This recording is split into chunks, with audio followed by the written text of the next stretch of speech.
Hi there, folks. Welcome to Spooky Stories. We'll be reading The Man in the Black Suit by Stephen King.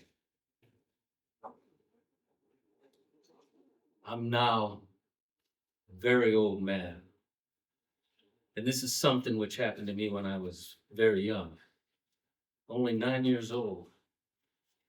It was 1914, the summer after my brother Dan died in the Westfield, and 3 years before America got into World War I. I never told anyone what happened at the fort in the stream that day, and I never will, at least not this month. I've decided to write it down, though, in this book, which I'll leave on the table beside my bed. I can't write long, because my hands shake so much these days, and I have next to no strength. But I don't think this will take long.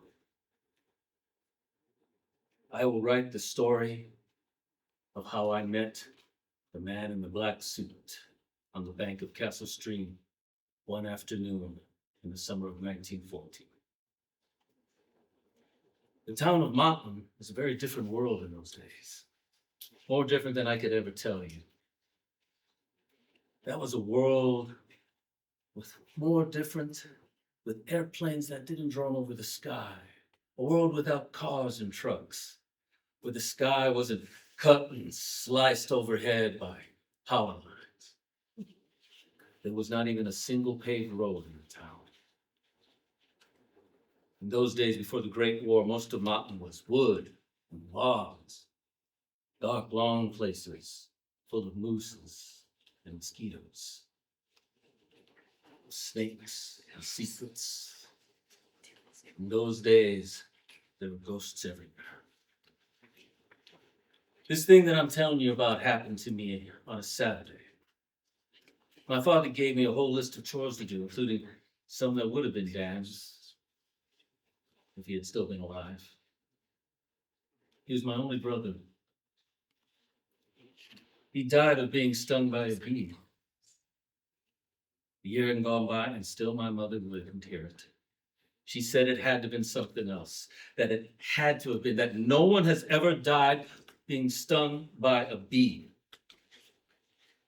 When Mama Sweet, the oldest lady in the Methodist Ladies' Aid, tried to tell her at the church supper the previous winter, this was the same thing that happened to her favorite uncle back in '73. My mother clapped her hands over her ears, got up, and walked right out of that church basement. She has never been back since, and nothing my father could say to her would change her mind. She claimed she was done with church. And if she ever saw Helen Robichaud again, that was Mama Sweet's real name, she would slap her eyes out. That day, Dad wanted me to lug wood for the cook stove, weed the beans and the cucumbers, pitch hay out of the loft, get 2 jugs of water to put in the coal pantry, and scrape as much paint off the cellar bulkhead as I could. Then, he said, I could go fishing. If I didn't mind going by myself, because he had to go over and see Bill Evershed about some cows. I said, I didn't mind going by myself.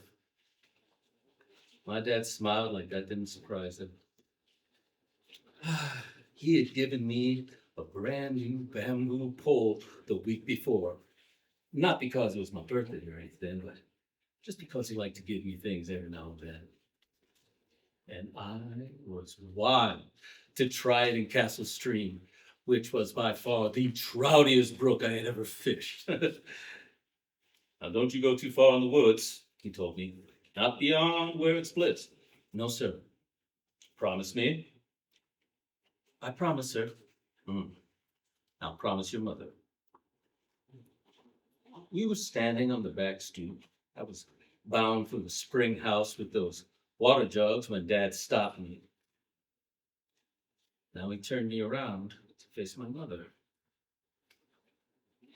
who was standing there at that marble counter in a flood of morning sunshine flowing through double windows over the sink.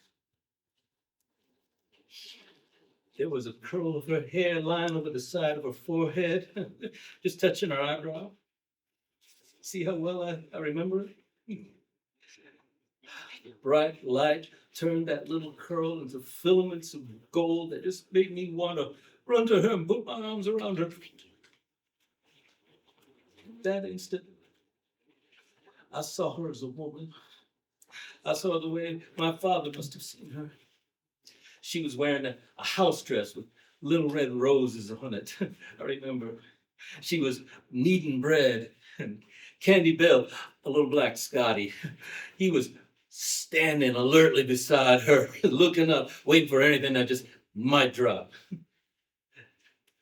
My mom was looking at me. I promise, he says. She smiled.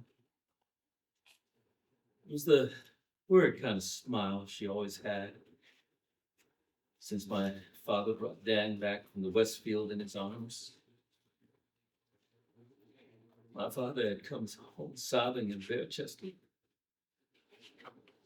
He had taken off his shirt and draped it over Dan's face, which had swollen and turned color. My boy, he cried. Look at my boy, Jesus, look at my boy. I remember that as it did yesterday. It's the only time I heard my dad take the Savior's name in vain. What do you promise, Kathy? Promise not to go further than where it forks, man. Any further. Any. She gave me a patient look, saying nothing as her hands went working the dough, which had now a silky look. I promise not to go any further than where it forks, ma'am. Thank you, Gary. And try to remember that grammar is for the world as well as for school. Yes, ma'am. But Candy Bill followed me as I did my chores and sat between my feet as I bolted my lunch, looking up at me with the same attentiveness he had shown my mother while she was kneading the bread. But when I got my brand new bamboo pole and my old splintery creel and started out the dooryard, he stopped and stood in the dust by the old row of snow fence watching. I called for him to come, but he wouldn't come. He just yapped a time or two as if telling me to come back. And that was all. Well, stay then, said, trying to sound as if I didn't care. I did, though. At least a little. Candy Bill always came with me when I went fishing. My mother came to the door and looked out at me with her left hand shading her eyes. I can see her that way still, like a photograph of someone who later became unhappy or died suddenly. You mind your dad now, Gary? Yes, ma'am, I will. She waved. I waved. Then I turned my back on her and walked away. Well, the sun beat down on my neck, hard and hot, for the first quarter mile or so. But then I entered the woods where the double shadows fell over the road, and it was cool and fur-smelling, and you could hear the wind hissing through the needle groves. I walked with my pole over my shoulder like the boys did back then, holding my creel in my other hand like it was a valet's case or a salesman's sample case. About 2 miles into the wood, along a road that was really nothing but double rut with a grassy strip running up the middle, I began to hear the hurried, eager gossip of Castle Stream. Oh, I thought of trouts with bright speckled backs and pure white bellies. My heart went up in my chest. The stream flowed under a little wooden bridge, and banks leading down to the water were steep and brushy. I worked my way down carefully, holding where I could and digging my heels in. I went down out of summer and back into mid-spring, or so it felt. The cool rose off the water, green smell like moss. I got to the edge of the water and I stood there for a little while, breathing in deep that mossy smell and watching the dragonflies circle and skitterbugs skate. And farther down, I saw a trout, maybe brookie 14 inches long. And then I remembered I hadn't just come there to sightsee. I walked along the bank, following the current, and wet my line for the first time with the bridge still in sight upstream. Something jerked the tip of my pole a time or two and ate half my worm. He was too sly for my 9-year-old hands, or maybe just not hungry enough to be careless, so I went. I stopped at 2 or 3 places before I got to the place where Castle Stream forks, going southwest to Castle Rock and southeast to the next township. And that one, I caught the biggest trout I had ever caught in my life. A beauty. It measured 19 inches from the tip to the tail on the little ruler I kept in my creel. That was a monster of brook trout even for those days. If I had accepted this as a gift for one day and gone back, I would not be ratting now. I see this is going longer than I thought it would. I see that already, but anyway, I did it. Instead, I saw my catch right then and there, as my father had shown me, cleaning it and placing it on damp grass at the bottom of my creel and laying another top of grass on top of that and went on. I did not, at the age of 9, think that catching a 19-inch brook trout was particularly remarkable. Although I do remember being amazed that my line had not broken when I, netless as well as artless, had hauled it out in a swing towards me in a clumsy tail flapping arc. Now, 10 minutes later, I came to the place where the stream split in those days. There was a pleasant, flat place here, grassy and soft, overlooking what my dad and I called the South Branch. I squatted on my heels, dropped my line in the water, and almost immediately I snagged a fine rainbow trout. It wasn't the size of my brookie, only a foot or two, but he was a good fish, just the same. I cleaned it out before the gill stopped flexing and stored it in my creel and dropped my line back in the water. This time there was no immediate bite, so I leaned back, looking up at the blue stripe of sky. I could see along the stream's course. Clouds floated by from west to east, and I tried to think what they looked like. I saw a unicorn, then a rooster, and then a dog that looked a lot like Candy Bill. But I was looking for the next one when I dozed off, or maybe slept. I don't know for sure. All I know that there was a tug on my line so strong it almost pulled the bamboo pole right out of my hand and brought me back to the afternoon. I sat up and I clutched my pole and suddenly became aware that there was something sitting on the tip of my nose. Crossed my eyes, trying to see what it was, and I saw a bee. My heart seemed to fall dead in my chest. And for a horrible second, I thought I was going to wet my pants. The tug of my line came again, stronger. But although I maintained my grip on the end of the pole so it wouldn't be pulled in the stream, I made no effort to pull on my catch. All my horrified attention was fixed on that fat black and yellow thing that was using my nose as a rest stop.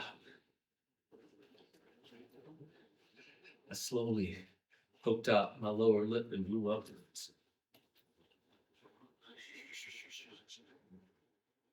The bee fluffed a little bit, but kept its place. I blew again, and it ruffled again. This time it seemed to shift impatiently.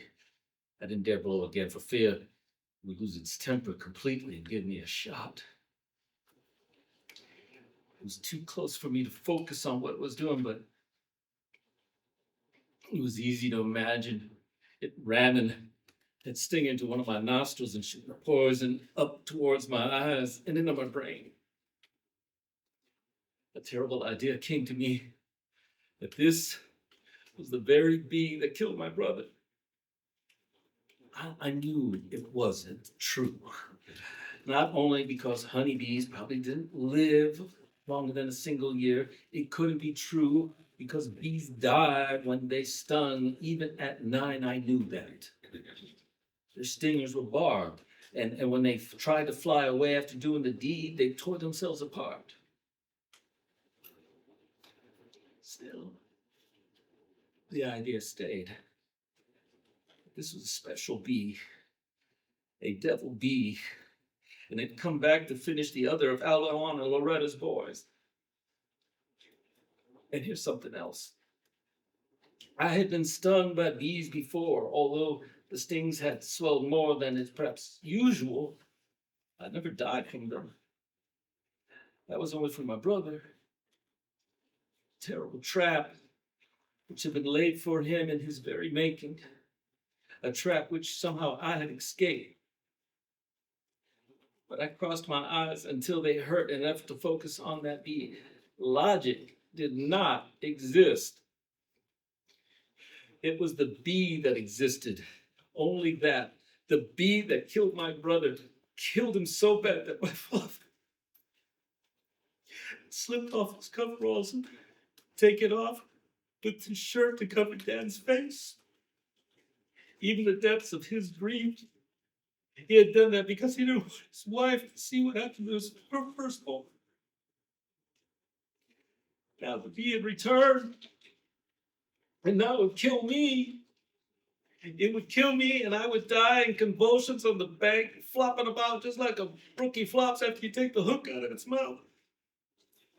I sat there trembling at the edge of panic when there suddenly came a loud report behind me.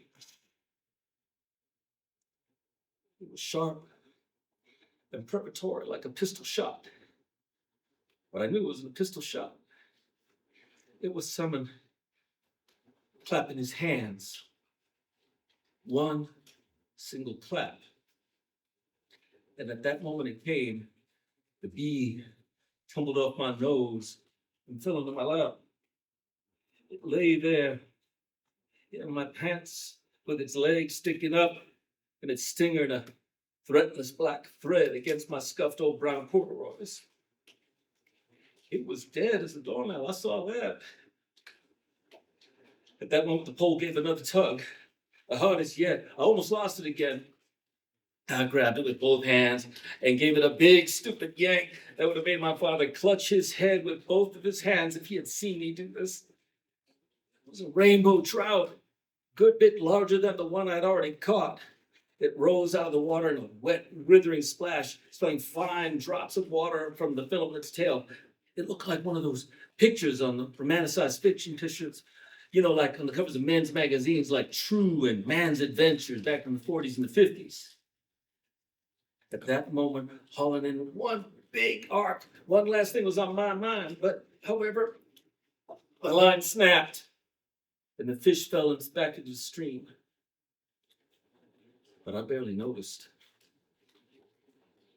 At that moment, hauling in the big one was about the last thing on my mind.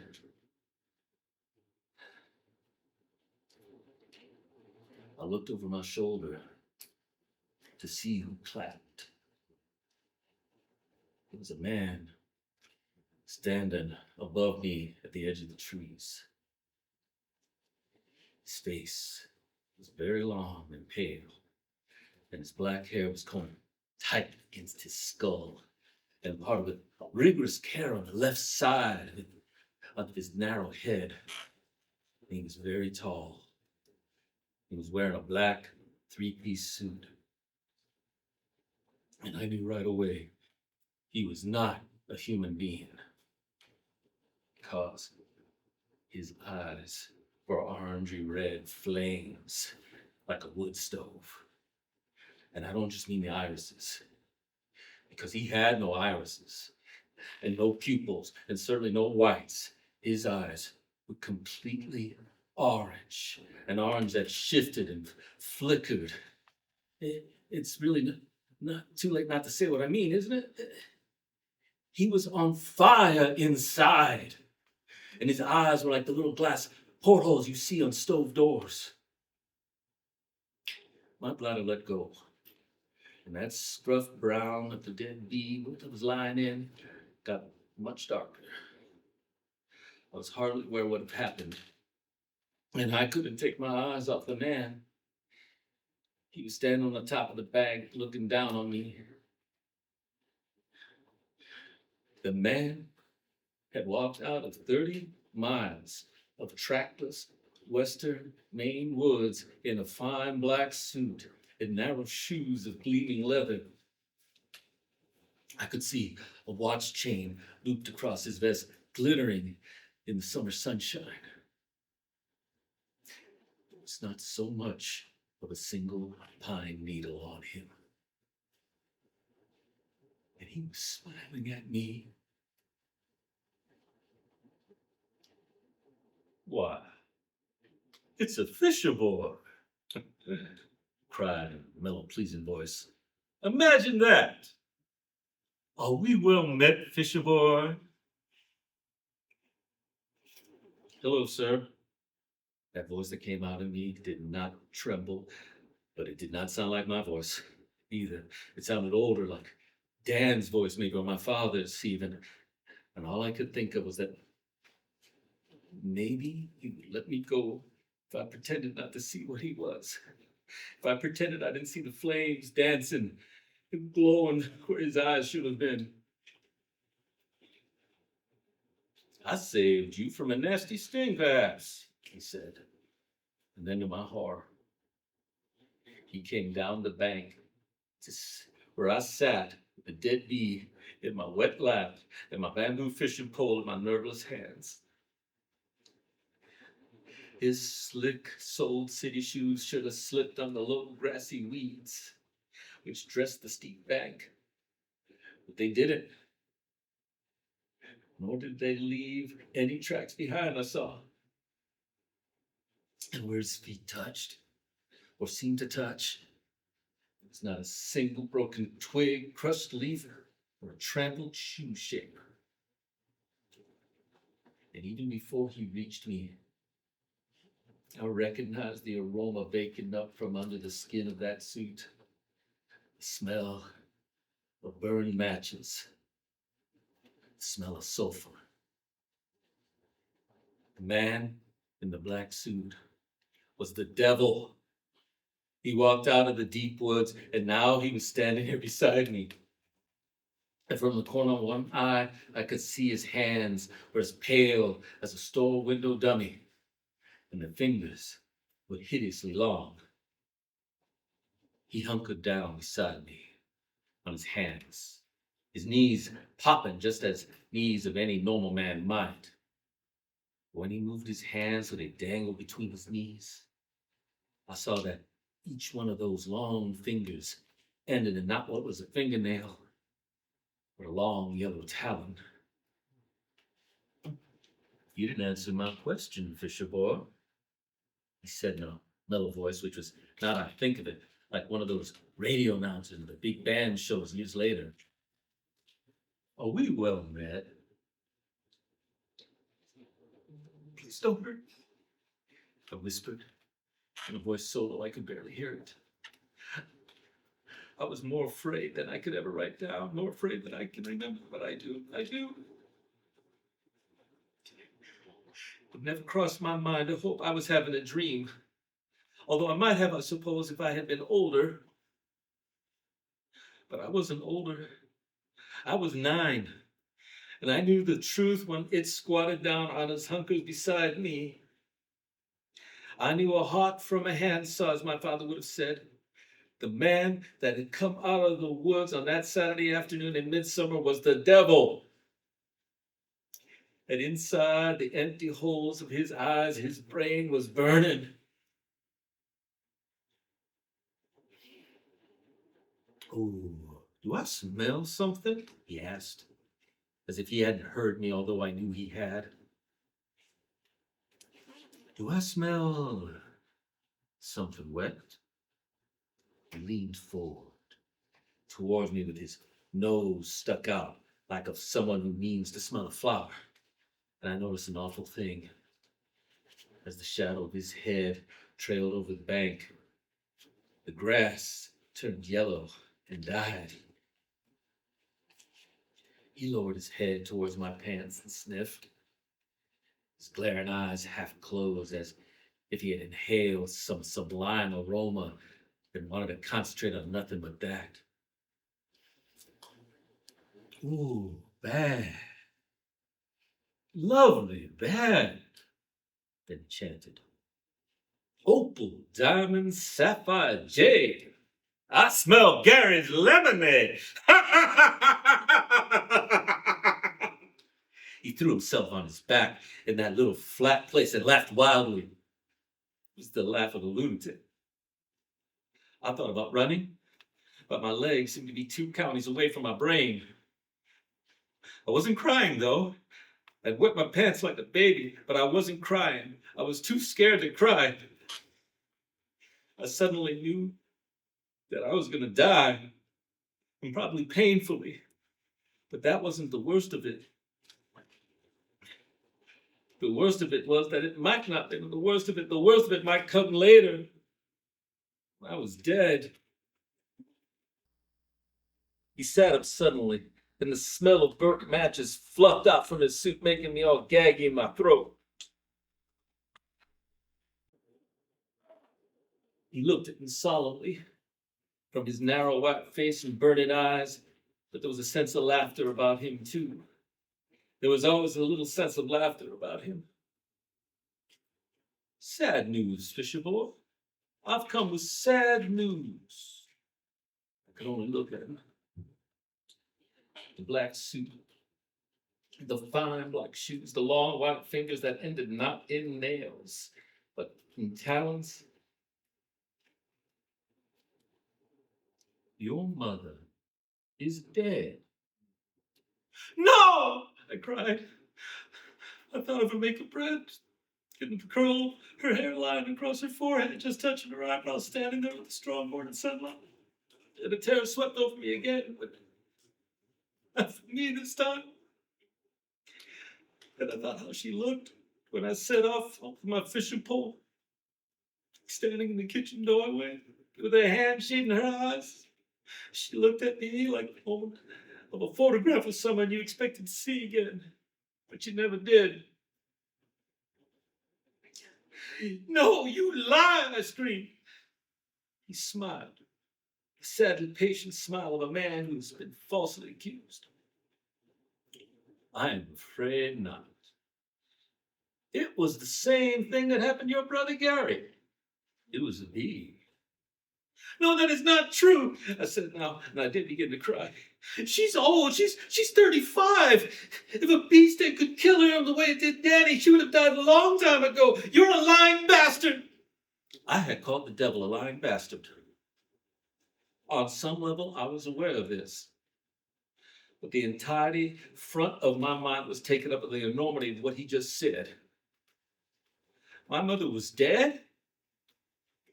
He might as well told me that there was a new ocean where the Rockies had been. But I believed him. On some level, I believed him completely, as we always believe on some level the worst thing in our hearts can imagine. "I understand your grief, little fisher boy. But that particular argument doesn't hold water, I'm afraid." He spoke with the tone of bogus comfort that It's horribly maddening, without remorse or pity. A man can go through his whole life without seeing a mockingbird, you know. Does that mean mockingbirds don't exist? Your mother, a fish, jumped out below us, and the man in the back suit frowned and then pointed his finger at it. It dropped, convulsed in the air, its body bending so strenuously that for a split second it looked like it was snapping at its own tail. And then it fell dead into Castle Stream, floating lifelessly. It struck the big gray rock where the waters divided, spun around twice in a whirlpool eddy that formed there and then floated off in the direction of Castle Rock. Meanwhile, the terrible stranger turned his burning eyes on me again. Thin lips pulled back from tiny rows of sharp teeth and a cannibal smile. Your mother simply went through her entire life without being stung by a bee, he said. But then, less than an hour ago, actually, one flew through the kitchen window where she was making taking the bread out of the oven and putting it on the counter to cool. No, I won't hear this. I won't hear this. I won't. I raised my hands and clapped over my ears, and then he pursed his lips as if to whistle and blew at me gently. It was only a little bread, but the stench was foul beyond belief. Clogged sewers, outhouses that never known a single sprinkle of lime, dead chickens after a flood. My hands fell away from my face. Good. You need to hear this, Fisher Boy. Garrett, you need to hear this. It was your mother who passed that fatal weakness on to your brother Dan. You got some of it, but you also got some protection from your father that poor Dan somehow missed. He pursed his lips again. Only this time he made a cruel, comic, little tisk-tisk sound, instead of blowing that nasty breath at me. So, I don't like to speak ill of the dead, but it's almost a case of poetic justice, isn't it? After all, she killed your brother Dan as surely as if she put a gun to his head and pulled the trigger. No, I whispered. No, it isn't true. I assure you it is. The bee flew in the window and lit on her neck, and she slapped at it before she even knew what was going on. You were wise in that, weren't you, Gary? But the bee stung her, and then she felt her throat begin to close up at once. That's what happens, you know. The people who are allergic to bee stings, the throats close, they drown in the open air. That's why Dan's face was so swollen and purple. That's why your father's covered it with his shirt. I stared at it, incapable of speech. Tears streamed down my cheeks. I did not want to believe him. I knew from church schooling that the devil is the father of lies. But I did believe him. Just the same. I believed he had been standing there in our dooryard, looking at the kitchen window as my mother fell to her knees, clutching at her swollen throat while Candy Bill danced around her, barking shrilly. She made the most wonderfully awful songs.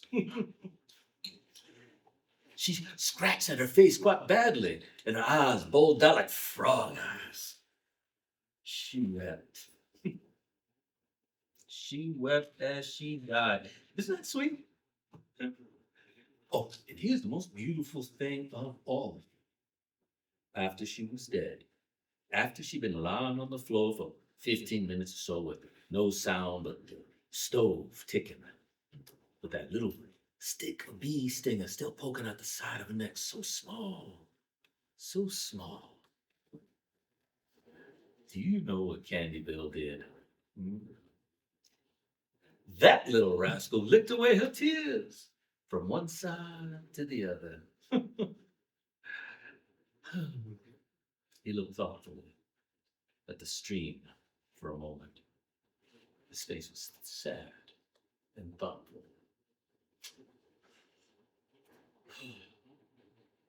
Then he turned back to me, and his expression of bereavement disappeared like a dream. His face was slack and avid like the face of a corpse that had died hungry. His eyes blazed, and I could see his sharp little teeth between his pale lips. I'm hungry. I'm starving. I'm gonna kill you and tear you open and eat your guts, little fisher boy. What do you think of that? No. I tried to say, please no. But no sound came out. He had meant to do it. I saw he really meant to do it. I am just so hungry. And you don't want to live in a world without your precious mommy. Take my word for it. Because your father's the sort of man who'll have to have a warm hole sticking in it, if you know what I mean. And believe me, if you're the only one available, you're the one who'll have to do. I will save you all that discomfort and unpleasantness. Also, you'll go to heaven. Think of that. Murdered souls always go to heaven. So we'll be serving God this afternoon. Harry, isn't that nice? He reached for me with his long, pale hands. And without thinking what I was doing, I flipped open the top of my tree and I pawed down to the bottom and I brought that monster brookie I'd caught earlier, the one I should have been satisfied with. I held it out to him blindly, my fingers in the red slit of its belly from which I removed its inside as the man in the black suit had threatened to remove mine. The fish, glazed eyes stared at me dreamily, the gold ring around its black center reminding me of my mother's wedding ring. In that moment, I saw her lying in her coffin with the sun shining off the wedding band, and I knew it was true. She had been stung by a bee. She had drowned in the warm bread smelling kitchen air, and Candy Bill licked her dying tears from her swollen cheeks. Big fish! The man in the black suit cried in a guttural, greedy voice. Oh, big fish! He snatched it away from me and crammed it into a mouth that opened wider than any human mouth ever could. The mouth of the man in the black suit was like a shark's mouth. Only its gullet was blazing red, the same color as his awful eyes. And the heat baked out of it into my face the way you could feel a sudden wave of heat pushing out of a fireplace when a dry piece of wood catches the light. And I didn't imagine that heat either. I know I didn't, because before he slid the head of my 19-inch brook trout between his gaping jaws, I saw the scales along the side of the fish rise up and begin to curl like bits of paper floating over an open incinerator. He slid that fish like a man in a traveling show swallowing a sword. And he didn't chew.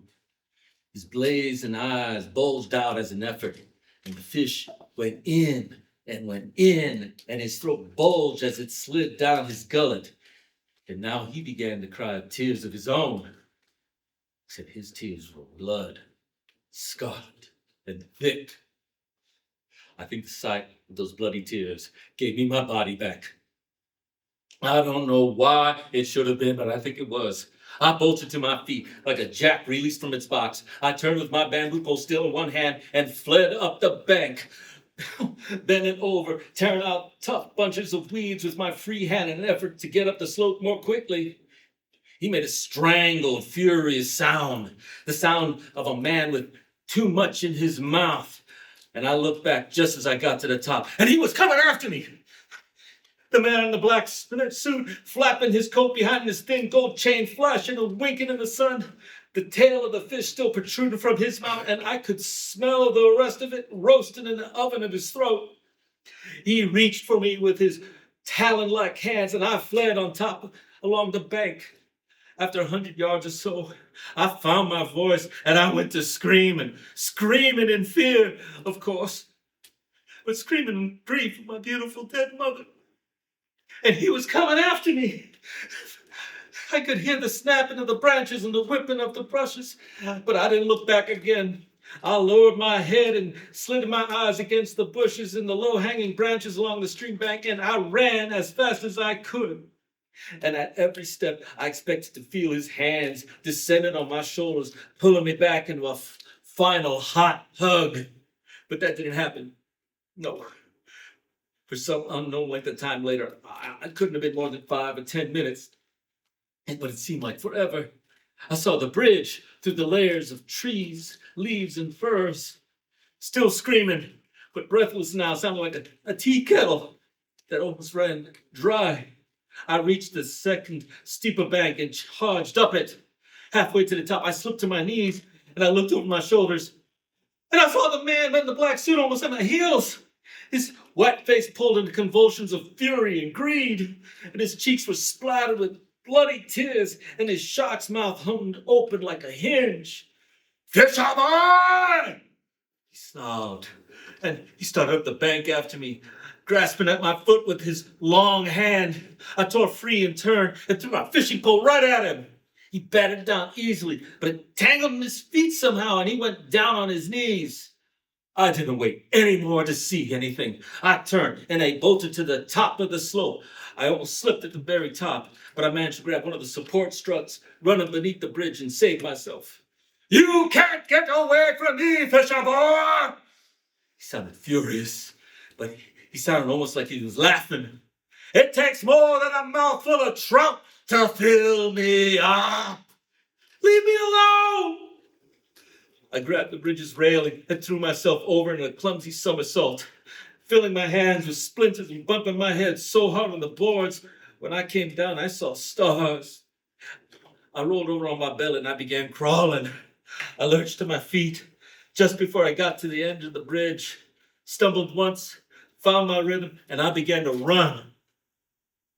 I ran as only 9-year-old boys can run, which is like the wind.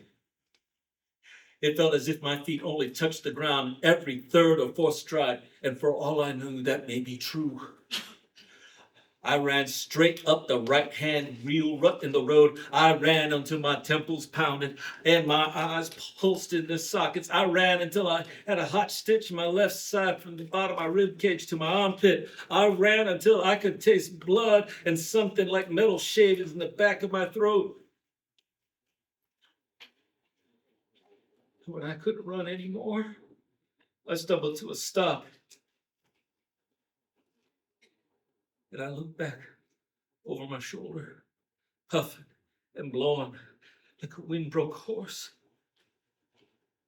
I was convinced I would see him standing right there behind me in his natty black suit, the watch chain, a glittering loop across his vest, and not a hair out of place.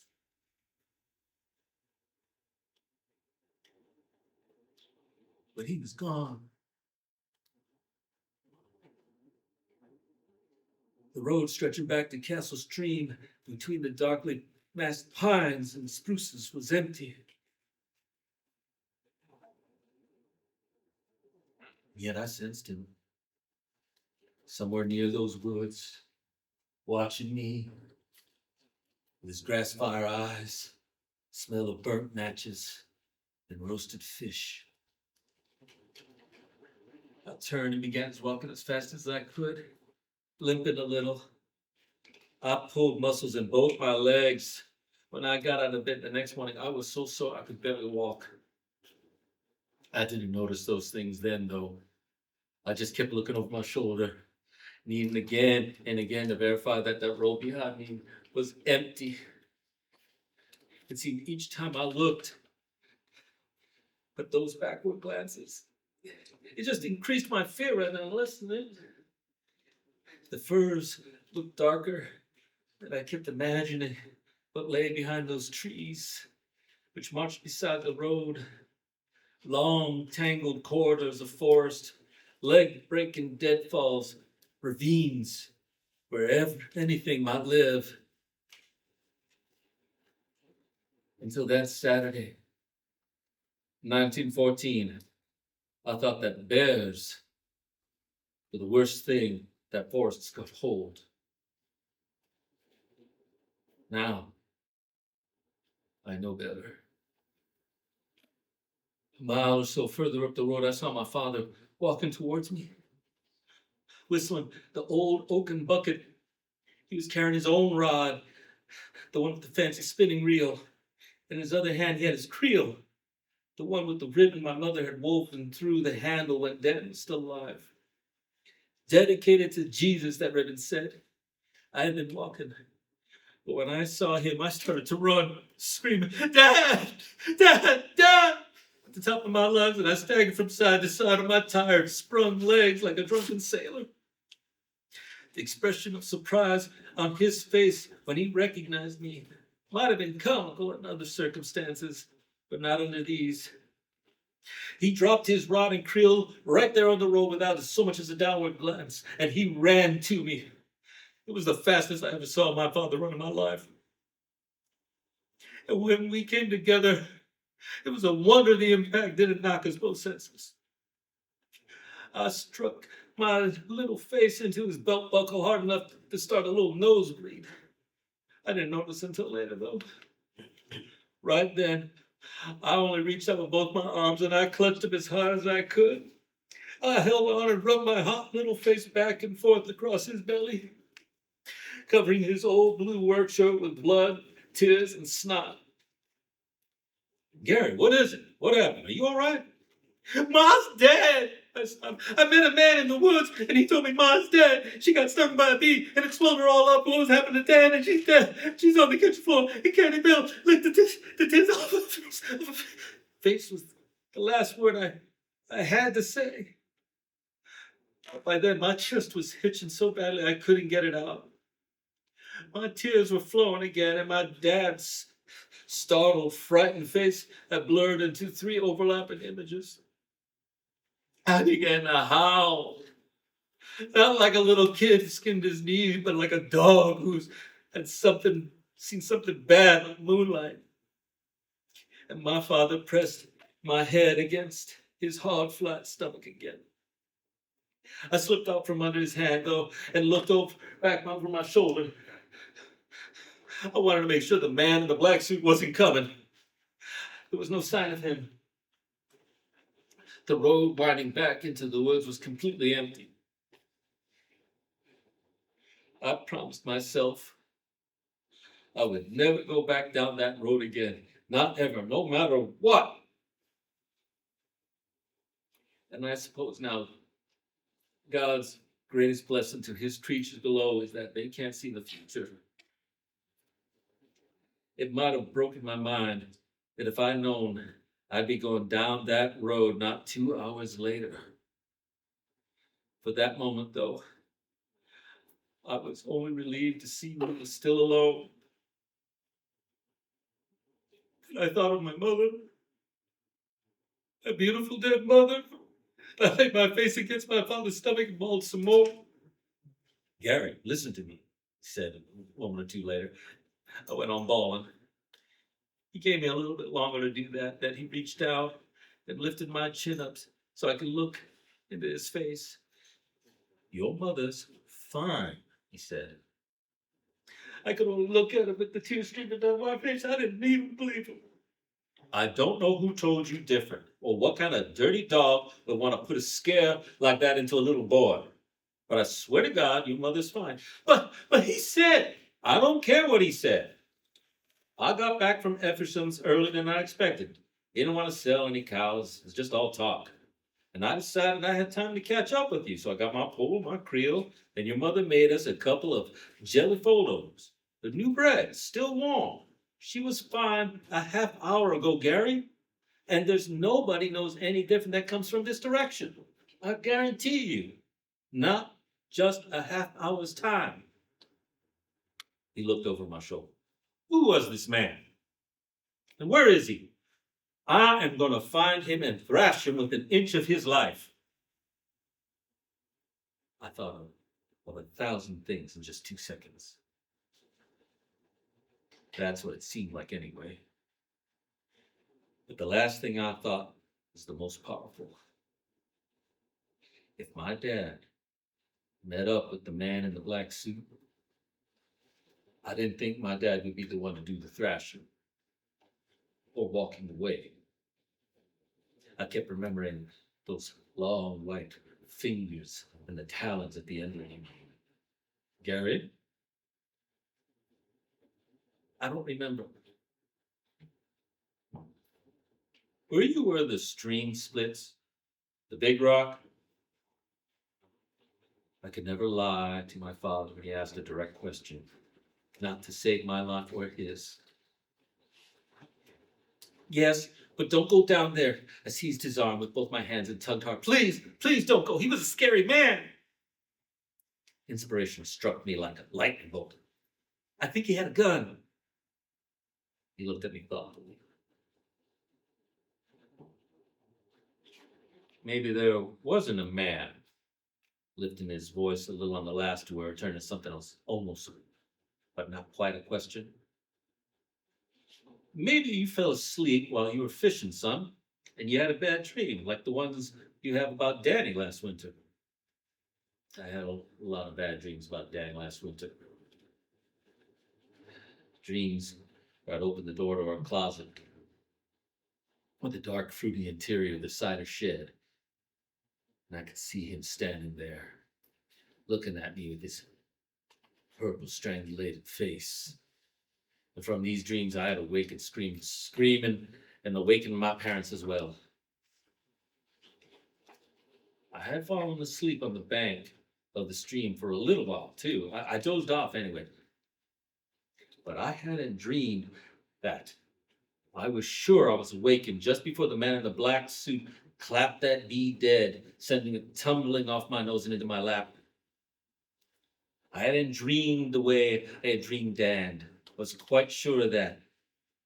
Although meeting with him had already attained a dreamlike quality in my mind, as I suppose any supernatural occurrence always must.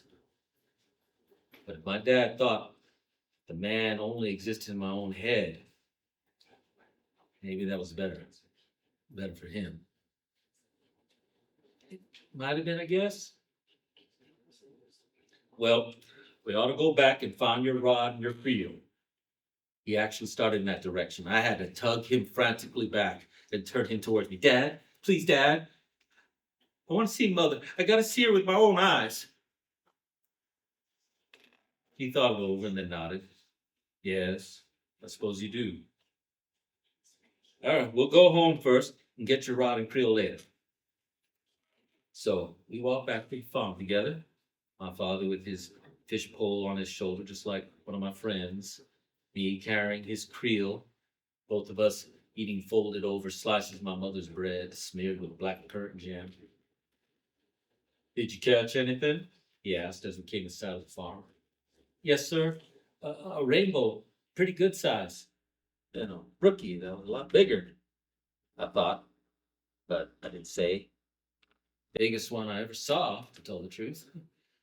But I don't have that one to show you, Dad. I gave that to the man in the black suit, so he wouldn't eat me. And it worked, just barely. That all? Nothing else? After I caught it, I fell asleep. That's not really an answer, but not really a lie either. Lucky you didn't lose your pole. You didn't, did you, Gary? No, sir, I said very reluctantly. Lying about that would do no good if I'd been able to think of a whopper. Not that he was set on going back to get my creel anyway, and I could see by his face he was.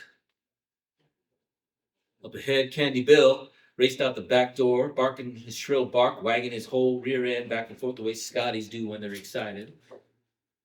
But I couldn't wait any longer.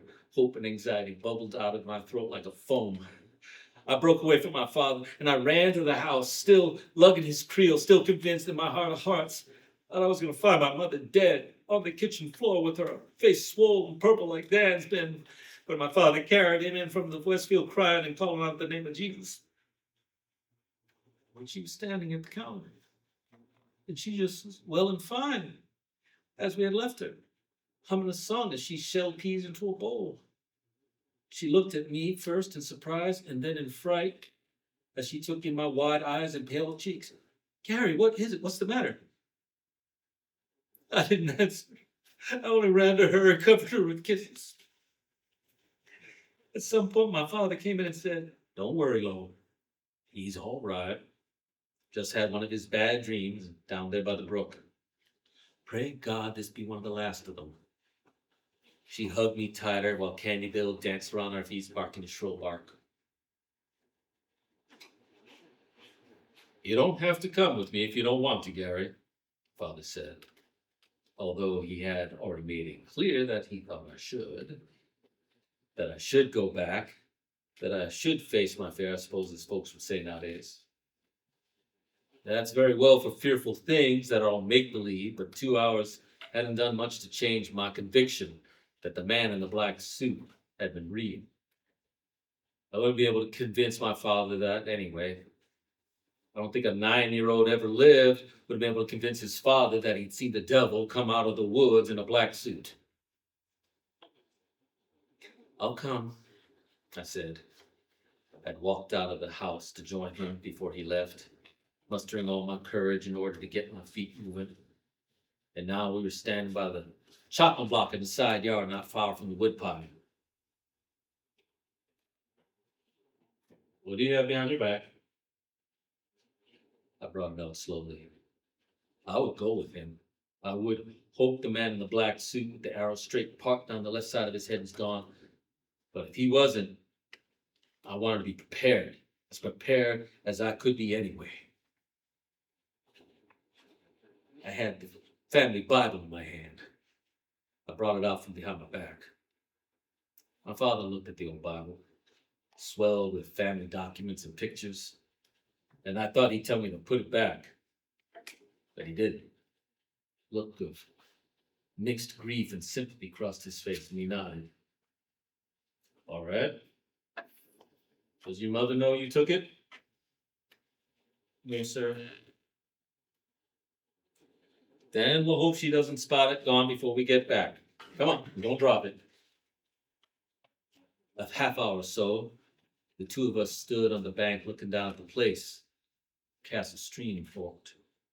At that flat place where I had my encounter with the man with the red-orange eyes. I had my bamboo rod in my hand. We picked it up below the bridge.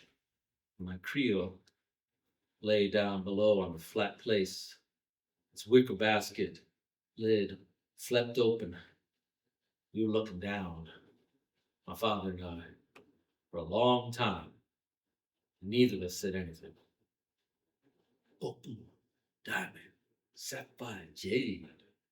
I smell Gary's lemonade. That had been his own pleasant little poem. Once he recited it and thrown himself on his back, laughing like a child who discovered he had enough courage to say bathroom words like shit and piss. Flat place. There was green and lush as any place in Maine that the sun can get to in early July. Except where the stranger had lain. There the grass was dead and yellow in the shape of a man.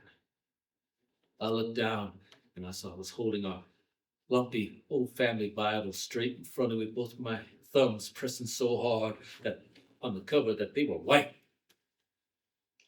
"Stay here," my father said, at last. Skidded sideways down the bank, digging his shoes in the rich soil, holding his arms out for balance. I stood there where I was, holding my Bible stiffly at the end of my arms like a willow fork, and my heart was thumping wildly. I don't know if it was the sense of being watched at that time or not. I was too scared to have any sense of anything except the sense of wanting to be far away from that place and these woods. My dad bent down and sniffed where the grass was dead and grimaced.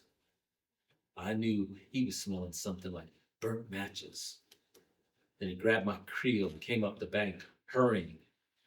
He snagged one fast look over his shoulder to make sure there was nothing coming along behind him.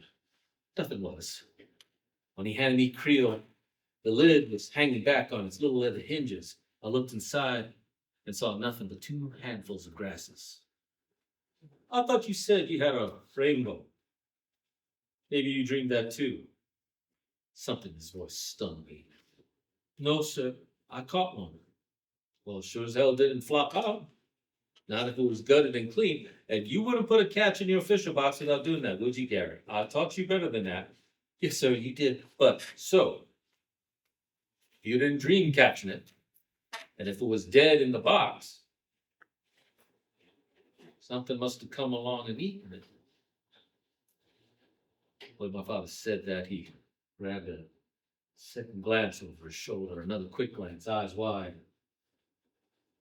as if he heard something moving in the woods. I wasn't exactly surprised to see drops of sweat standing on his forehead like big, clear jewels. Come on, let's get the hell out of here. I was for that. We went along the bank to the bridge, walking quick without speaking. When we got there, my dad dropped to one knee and examined the place where we found my rod. There was another patch of dead grass there, and the lady's slippers were all brown and curled on themselves as if a blast heat had charred it. While my father did this, I looked at my empty creel. He must have gone back and eaten my other fish too, I said. Other fish? Yes, sir, I didn't tell you, but I caught a brookie too, a big one. He was awful hungry, that fellow. I wanted to say more. The words trembled just behind my lips, but in the end I didn't. I climbed up to the bridge and helped one another over the railing. My father looked at my creel, took it from me, and went over to the railing and threw it over. I came up beside him in time to see it splash down, float away like a boat, riding lower and lower in the stream as the water poured in between its wicker weavings. It smelled bad, my father said. He didn't look at me quite when he said it. His voice sounded oddly defensive. It's the only time I ever heard him speak that way. Yes, sir. We'll tell your mother we couldn't find it. And she asks, if she doesn't ask, we don't tell her anything. No, sir, we won't. She didn't. And we didn't say anything. And that's the way it was.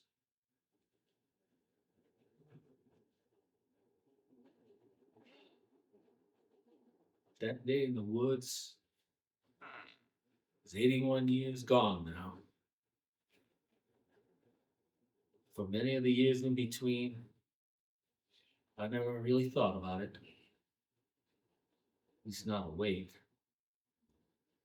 Like any other man or woman who ever lived, I can't say about my dreams. I'm for sure. But now I'm old, and I dream awake, it seems. My infirmities have crept up like waves, which will soon take a child's abandoned sandcastle. And my memories have also crept up, making me think of an old rhyme that went like in part of, just leave them alone and they'll come home, wagging their tails behind them. I remember meals I ate, games I played, girls I kissed in the school cloakroom when we played post office. Boys I chummed with, the first drink I ever took, the first cigarette I ever had.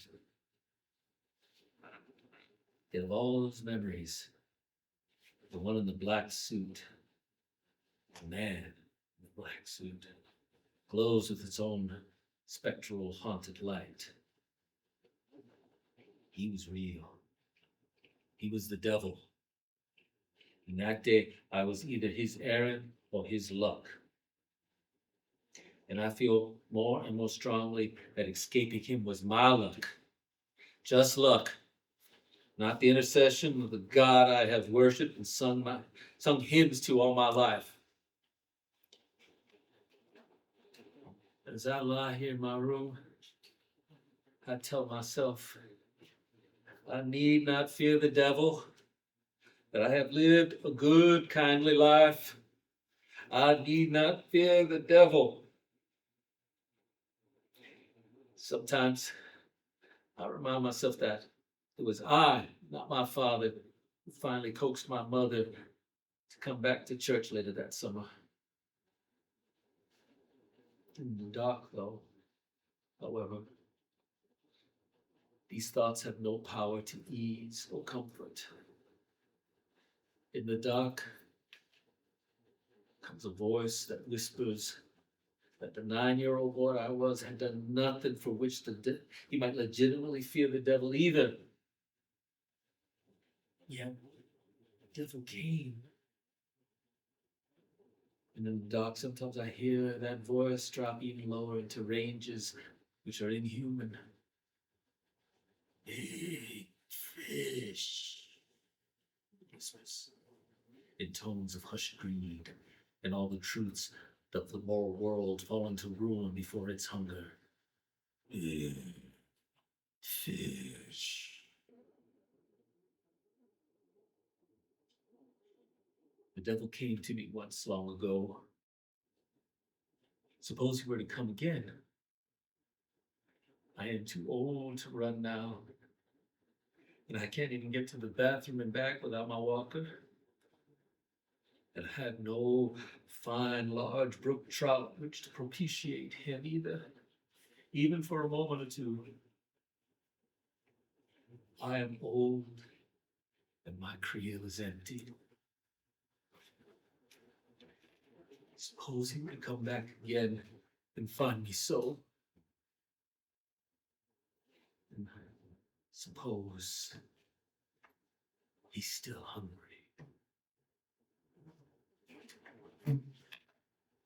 Thank you.